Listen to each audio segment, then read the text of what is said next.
After being saved for 48 years, there are things that you wish you learned the first year you were saved. And that just is never going to be the case. We're always going to learn and grow and come to more knowledge of the truth of God's Word, especially rightly divided.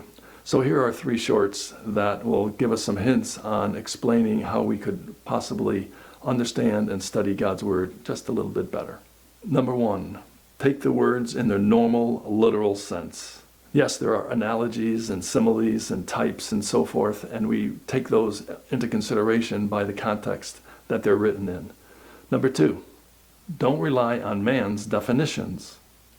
If we know anything about the English language, we understand that there are many definitions to just one word, sometimes up to 20 definitions of one particular word. Look up the word run, R-U-N, and look at all the definitions that it has. Especially now with computers, it's a whole nother story. 200 years ago, they would have never said, "Is your computer running?"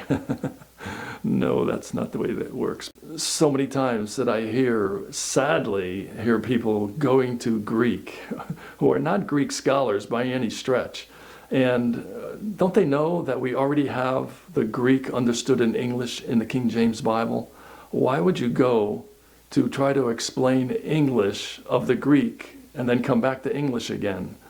It makes no sense. If you're going to explain a Greek word the way you understand its true meaning, then you need to understand it in Greek and speak it in Greek and know it in Greek. But that's not the case. People are explaining these Greek words in English. Well, we already have the English. It's in the King James Bible. That's where God's Word is. His perfect and inerrant Word is. So these 2 hints, take it literally and be careful of definitions. God's Word, especially in the King James Bible, will help to define words. If not, the context will usually bring out what the word means. Pay attention to the context. Take care. You have a good day.